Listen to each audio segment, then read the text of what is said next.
adjust that for volume. It's okay? It'll, yeah. Okay. I'll just face this table so the microphone is... Sorry, you guys. Josh, should I put it on the omnidirectional thing? No? Okay. It doesn't really matter. Only 2 people are ever going to watch it, and one of them's my mum. No.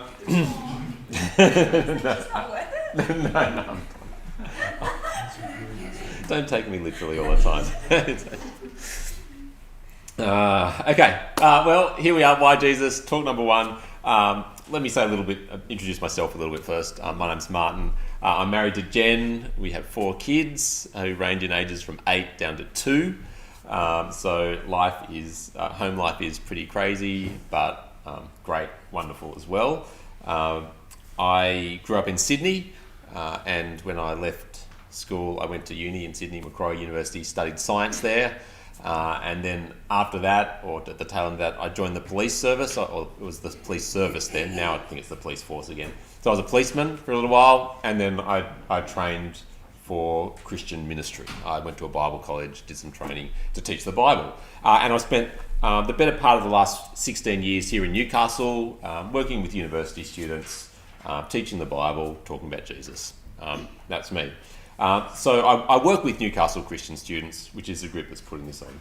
But it's fair to say I don't teach the Bible and talk to people about Jesus and work with Newcastle Christians. I don't teach the Bible and talk to people about Jesus because it's my job. Rather, because I think Jesus is important, I've found a job that gives me opportunities to teach the Bible and talk about Jesus. So I love Jesus, I love the Bible, I love introducing people to Jesus and helping people get to know him better. I've been a Christian since I was in early high school, which is over 30 years now, so it really dates me, but that's okay. Becoming a Christian was a conscious decision I made when I was in early high school, and remaining a Christian is a conscious decision I've continued to make for the last 30 years. I think almost no one these days is Christian by default. Sure, some grow up in Christian families, in Christian homes, in going to church, in sort of Christian contexts. But even those who grow up believing will find their faith challenged. They'll need to think about it for themselves, and they'll need to decide for themselves.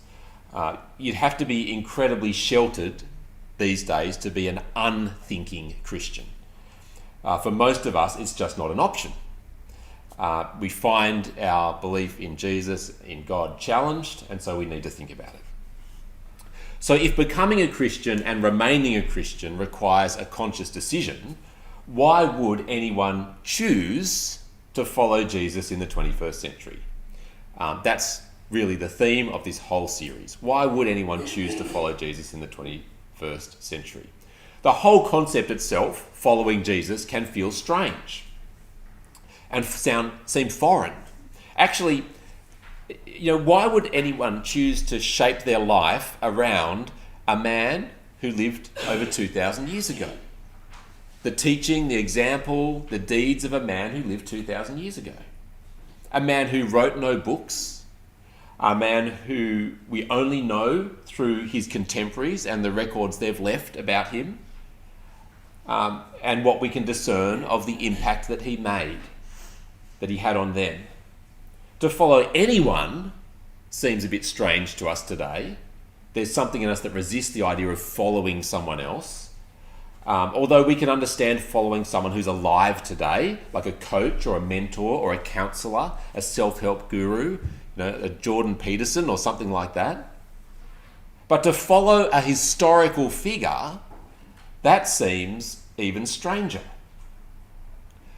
Hence our question for this series, why Jesus? Why do people still choose to follow him? What do people find compelling about Jesus? What do people see in Jesus that leads them to the conscious decision, the conscious rational decision to become one of his followers, his disciples? That's the big question for the whole series. And it's a question, I want to suggest, that has more than one answer.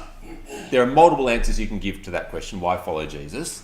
And a combination of factors may lead any individual to make that decision. And what's more, factors that are significant for one person may be less significant for another person. But over this series, we're going to consider some factors some of the factors, some of the answers to that question, why follow Jesus. It may well be that some of the topics in this series resonate more with you than others. That's okay. We're going to be considering some answers to that question, why follow Jesus. And I want to start today with a quote by C.S. Lewis. So C.S. Lewis was a 20th century English professor at Cambridge and Oxford. He wrote lots of essays. He wrote non-fiction and fiction. He wrote the Narnia series, The Lion, the Witch and the Wardrobe. One of the most significant writers, I would say, of the 20th century in the English language. C.S. Lewis became an atheist as a teenager, but later, and somewhat reluctantly, he became a Christian. He became a Christian because he was persuaded that it was true. He didn't want to be persuaded, but he was persuaded that it was true. Although initially very resistant, he went on to write books about and essays that lucidly explain what he found compelling about Jesus. And here's one thing C.S. Lewis said. I think there are going to be some slides that come up on the screen that'll have a few quotes and things like that, so you can see it on the screen there. C.S. Lewis said, "I believe in Christianity as I believe that the sun has risen, not only because I see it, but because by it I see everything else." So as the sun gives light to everything else so that we can see everything else in this world, C.S. Lewis was saying Christianity, he believes in it like that. It gives light so that we see everything else. By it I see everything else, he says. For Lewis, Christianity and Jesus helped him understand to see more clearly every other aspect of life. Lewis was convinced of Christianity's explanatory power. It made sense of everything else. One thing Jesus enables us to see is what life is all about. So let me ask you a question, and it's kind of rhetorical, although you've already probably been thinking about it as you talk to your tables. Let me ask you a question. What do you think life is all about?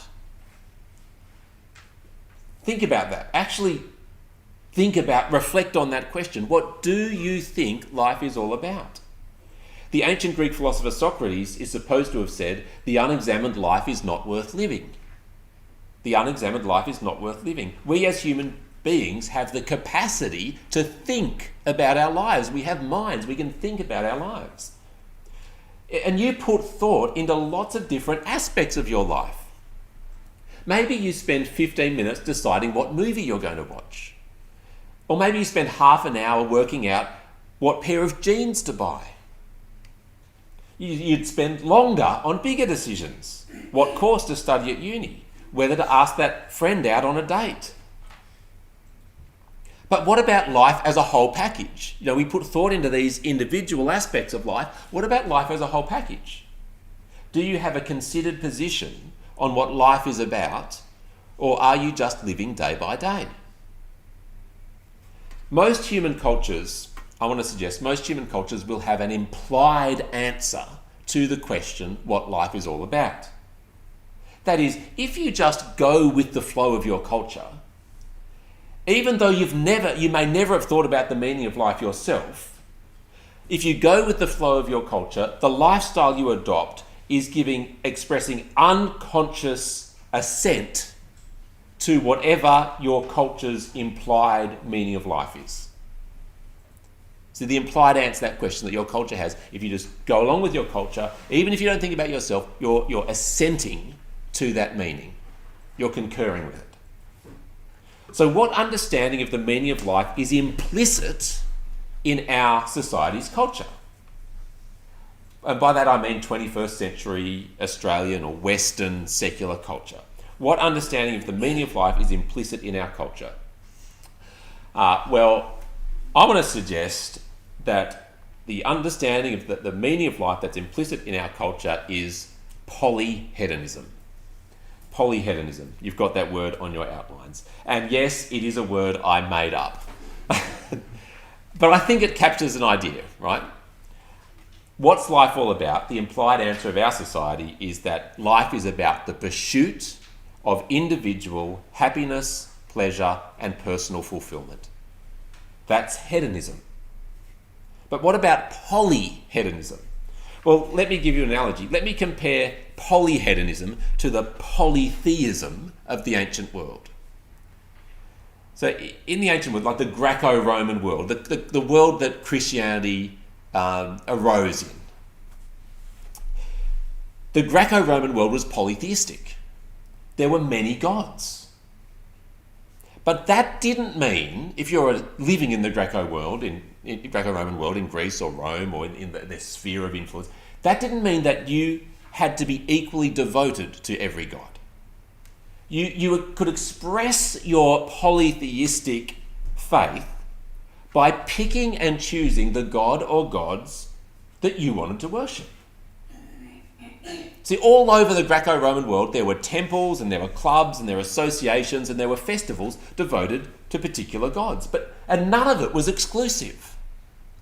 That you followed one god didn't mean that you couldn't the next day go and offer a sacrifice to a different god. So say you lived in the city of Ephesus in Asia Minor, modern-day Turkey. You could join an association devoted to Isis and invest much of your spiritual energy in the worship of Isis. And yet you could still gladly participate in the large-scale citywide festivals that Ephesus would hold to the goddess Artemis, who was the patron deity of the city. And furthermore, without the least twinge of conscience, you could offer sacrifices to the Roman emperor when called on to do so. And there would be other gods you'd offer worship to in different ways at other times. See, there was a smorgasbord of gods that you could pick and choose from. In a similar way to which the ancient world was polytheistic, our world is polyhedonistic. Our society believes that there are many valid paths to happiness and personal fulfillment, and you're free to pick and choose one or as many as suit you. No, there are materialistic, consumerist paths, like getting lots of nice stuff. The path of travel and adventure and experiences, if that's what fulfills you, then go for it. Of entertainment, TV series, video games, career, professional attainment, sport, exercise, fitness, fashion, style, beauty, your family life, the achievements of your kids, sexual liberation, freedom to do what you want, wherever you want, with whomever you want. All of these are potential paths to happiness, pleasure, personal fulfillment, and you're free to choose to focus on one of those paths or to mix them together in whatever combination you like. Whatever cocktail that suits your desires and preferences. But that's what we're all on about. We're on about personal happiness and fulfillment. And at times, you might have your own particular way of pursuing that, but at times you can be called on to join in some wider community celebration, just like in Ephesus, you join in the festival to the goddess Artemis. Well, you can be called to join in some wider community festival which affirms and celebrates the validity of one of those paths. So there's a Melbourne Cup sweep in your workplace, and you join in, even if you're not normally a gambling person. Oh, just a little flutter on the side this day. Or Christmas time rolls around, and you might care nothing about the Christian or religious significance of it, but you join in the community festival of spending copious amounts of money and time in department stores, because that's going with the flow of our culture. This is part of how we find happiness and fulfillment. But what does Jesus have to say about polyhedonism? Well, given that I just made that word up, he probably doesn't have very much to say about it. But actually, I do want to suggest Jesus did confront and challenge the same kind of mindset in his day. Next week, I want us to consider the possibility that Jesus was much more than a teacher. What are we to make of the claim that Jesus performed miracles, for example? But whatever you think about that, we can all agree that Jesus is remembered as one who said and taught some very profound things. Not necessarily complicated things like nuclear physics, often very simple things, but profound things that reflect deep insight into human life. Well, we're going to look at something Jesus said. And you'll find it on your outlines. Actually, you find it on the back page. I've got the text of the Bible that we'll be looking at It's from part of the Bible called Luke, the Gospel of Luke, which is one of the accounts of Jesus' life and deeds and his teaching. It's Luke chapter 12, and the small numbers there are the verse numbers. Luke chapter 12, verse 13, someone in the crowd said to him, "Teacher, tell my brother to divide the inheritance with me." So this person that speaks up there in the crowd, addresses Jesus, is asking Jesus to step in and get involved in this dispute between two brothers who are squabbling about an inheritance. Clearly, the man making this request saw Jesus as a person of integrity, someone who was fair-minded, someone of good judgment, who could arbitrate or mediate in this dispute. Well, verse 14, Jesus replied, "Man, who appointed me as a judge or an arbiter between you?" Then he said to them, "Watch out! Be on your guard against all kinds of greed. Life does not consist in an abundance of possessions." Verse 14 there, you see that Jesus refuses to get involved in a dispute of this kind. And then in verse 15, he uses, however, the question as an opportunity to give this warning against greed. Note especially what Jesus says at the end of verse 15. Life does not consist in an abundance of possessions. There, Jesus rejects outright the materialistic, consumerist interpretation of life. Life isn't about how much stuff you can getting nice stuff. And notice Jesus doesn't say, that pathway may be good for you, but another pathway is good for someone else. He just rejects it outright. Life does not consist in an abundance of possessions. If you think that's what life is about, you are wrong. You're mistaken. If you live for possessions, you are misliving. And then Jesus told a story, a parable. And this is one of the features of Jesus' teaching. He often taught in parables, using these short stories and illustrations and picture language to communicate his message. Well, this is one of them. Verse 16, and he told them this parable. The ground of a certain man yielded an abundant harvest. He thought to himself, "What shall I do? I have no place to store my crops." Then he said, "This is what I will do. I will tear down my barns and build bigger ones, and there I will store my surplus grain. And I'll say to myself, you have plenty of grain laid up for many years. Take life easy. Eat, drink, and be merry." But God said to him, "You fool. This very night your life will be demanded from you. Then who will get what you've prepared for yourself? This is how it will be with whoever stores up things for themselves but is not rich toward God." Now what do we have? In verses 16 to 20 we have the parable itself, the story Jesus tells. And then in verse 21, the punchline, the meaning of the parable. It's a story about a successful landowner and an entrepreneur. He's had an abundant harvest, bountiful crops, and bringing in that abundant harvest, he shrewdly plans how to make the most of it so that this wealth will serve him for years to come.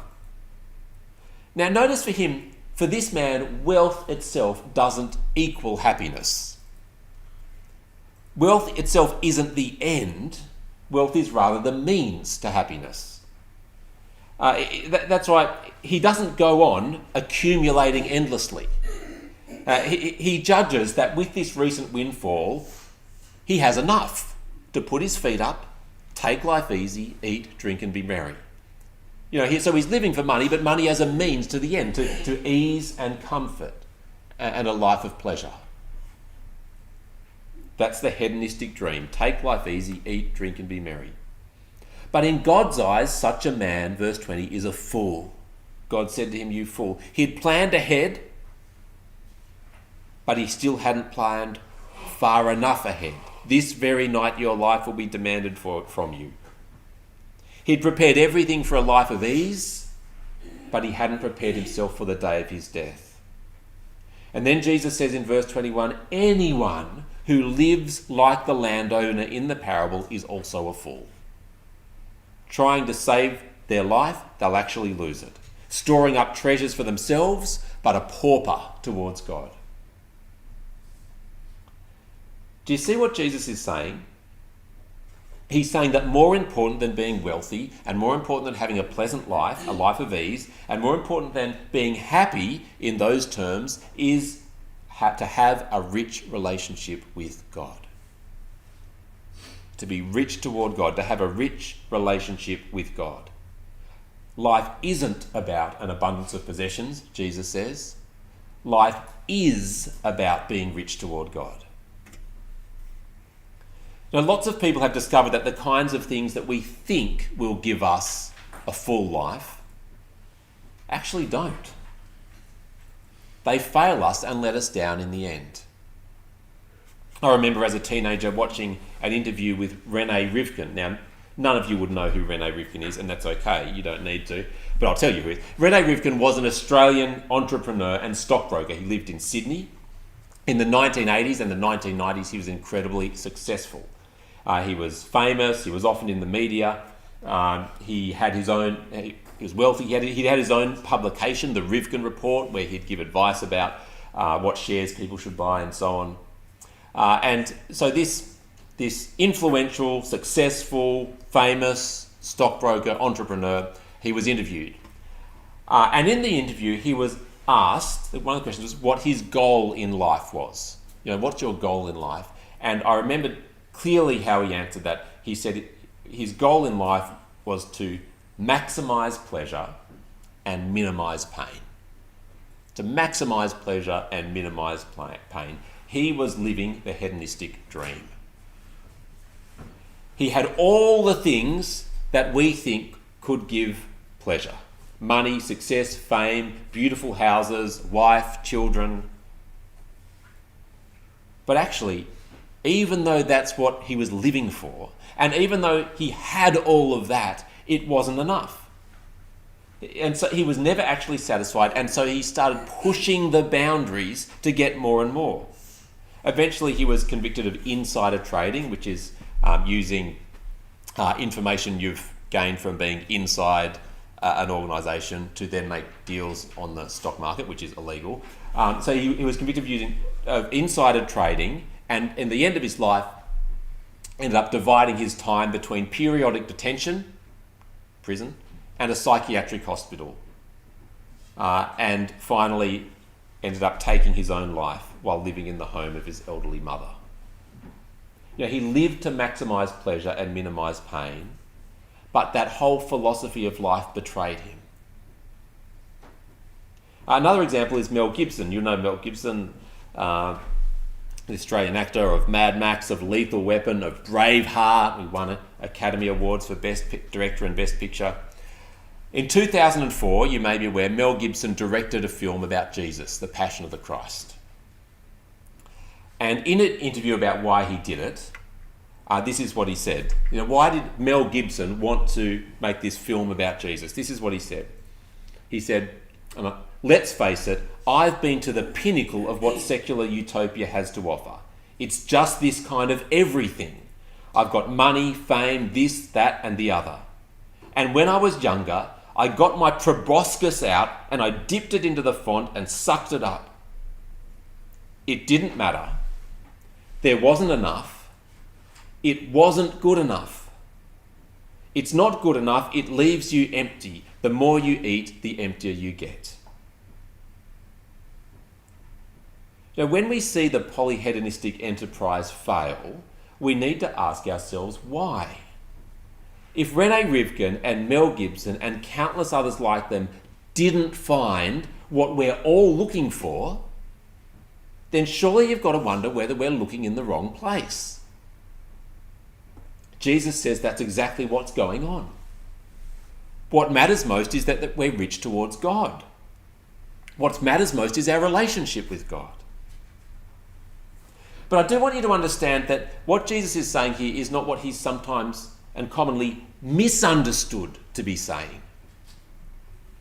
See, if hedonism is the pursuit of pleasure and happiness, then Christianity is sometimes understood to be the enemy of pleasure and happiness. That view is held by many today, and you just need to look at it's a common portrayal of Christians in popular media, that Christianity is the enemy of pleasure and happiness. That view received its classic statement in the 19th century by a philosopher by the name of Friedrich Nietzsche. And here's some things Nietzsche said. He says, Christianity, a form of mortal hostility to reality as yet unsurpassed. He says, the practice of the church is inimical to life. It's life-denying. And again he says, hatred of the mind, of pride, courage, freedom, libertinage of the mind is Christian. Hatred of the senses, of the joy of the senses, of joy in general is Christian. Now, what's Christianity? It's hating all these things. The mind, pride, courage, freedom, joy, the senses. It's life-denying. Now, perhaps that's a mindset you've had, that following Jesus would ruin your life because it would stop you from having fun. To follow Jesus, you must stop enjoying life. Christians are mean, miserable, joyless creatures. But that's not what Jesus is saying. What Jesus is saying is that polyhedonism is too small. That you were made for something bigger. So look at what Jesus says next, in this next part of Luke chapter 12, verse 22. Then Jesus said to his disciples, therefore I tell you, do not worry about your life, what you'll eat, or about your body, what you'll wear. For life is more than food, and the body is more than clothes. Consider the ravens. They do not sow or reap. They have no storeroom or barn, yet God feeds them. And how much more valuable you are than birds. Who of you by worrying can add a single hour to your life? Since you cannot do this very little thing, why do you worry about the rest?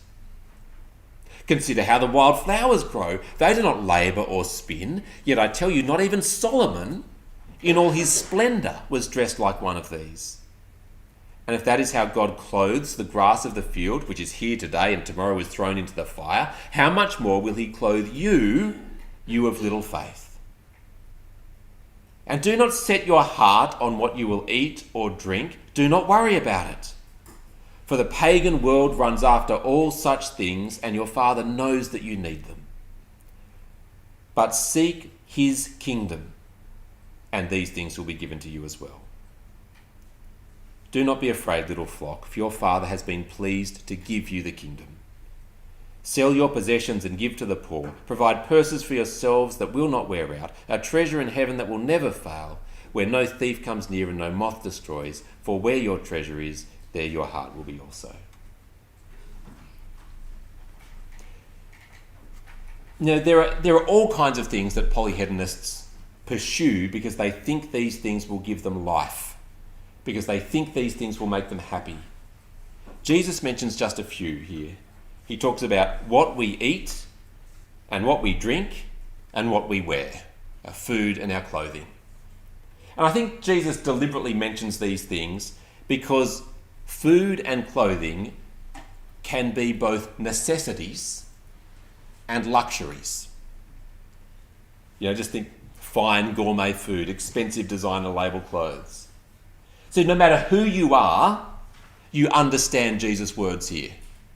Whether you're poor and you're just trying to get enough food and clothing to scrape by, or you're wealthy and you're getting the finest food and the fanciest clothes, we can understand Jesus' words here. No matter who you are, rich or poor, food and clothing can be obsessions. Well, these things in Jesus' teaching, I think, stand in for all manner of things that we might restlessly pursue as we seek after possessions and experiences and pleasure. Jesus says, don't worry about these things. Don't worry about them. What reasons does Jesus give not to worry about them? Well, he gives quite a few. Verse 23, don't worry about them because life is more than food and clothes. It's more important than that. He says, verse 25 and 26, don't worry about them because worrying about them doesn't actually achieve anything. It doesn't add a single hour to your life. He says, verse 24, 28, 30 and 31, the example of the ravens that God feeds, the example of the grass of the field, the flowers that God clothes in splendour. He says, don't worry about these things because you are valuable to God, more valuable than ravens, than birds. You are valuable to God. He cares about you. He will give you what you need. Verse 30, the pagan world runs after all such things, and your Father knows that you need them. He knows what you need. And Jesus says, don't worry about these things because you were made for something bigger. Verse 31, seek his kingdom. And these things will be given to you as well. Don't be afraid, little flock, verse 32, for your Father has been pleased to give you the kingdom. Jesus says you're made for something bigger. What you're made for is the kingdom of God. Now that's a big concept in the Bible. But what you're made for is the kingdom of God. You are made to be someone who lives in God's kingdom as one of his people. That's what life's about. And this, Jesus says in verse 32, the kingdom of God isn't something we strive for, but something God is pleased to give us. Seek it, and God's pleased to give it to you. See, the God Jesus introduces us to isn't a Scrooge who wants you to be miserable, who wants to deprive you of everything good in life. He is a loving Father. He's a generous giver. He made you for himself so that he might shower you with blessing upon blessing. In Nietzsche's view and the view of many 21st century hedonists, we have these two alternatives. Pursuit of happiness without God, or a life of repression and misery with God. But according to Jesus, the alternatives are these. Pursuit of happiness by any and every means possible, which will ultimately fail. Or the pursuit of God himself, with whom is found true happiness and peace and every good thing. Jesus said, I have come that they may have life and have it to the full. And the question for you is, who do you believe? Do you believe Nietzsche or do you believe Jesus? I'd suggest one way you can test the words of Jesus is to get to know some of his followers. Get to know some people who have made the conscious decision that life is about more than the pursuit of happiness, but about the pursuit of God himself and of Jesus, the one who shows us the way to God. See what impact it has on their lives. You know, life is messy. Life is incredibly hard. As I said, I'm in the middle years of my life. I have 4 young children. The demands on my life are unrelenting. I'm finding this season of my life exhausting. But with Jesus, there's a sense of meaning and purpose and contentment and peace, and I'm convinced you do not find that anywhere else. Jesus shows us what life is meant to be, not a miserable life, but life to the full. So there's one reason why people follow Jesus, because he makes sense about life. He shows us what life's about. And it's a good life. A life of true meaning, the pursuit of God and his kingdom. Well, that's it from me, from this talk. I'm going to now, for a little while, hand it over to you to talk about those discussion questions. You'll see them there on your outlines. There's 4 questions. I won't read them out. You can read them yourselves. It doesn't really matter if you get through all of them, but have a look at those discussion questions. chat about it. Keep the Bible passage in front of you. You might want to refer to it as well. And what time is it now? It's kind of almost 10 to 9 now. So I might say let's just do this for 20 minutes, discussion for 20 minutes, and then at 10 past 9 I'll hop up and answer or seek to answer any questions you have. You're free to ask whatever you like. And if I can't answer it, I'll say I'll get back to you. But yeah. So over to you.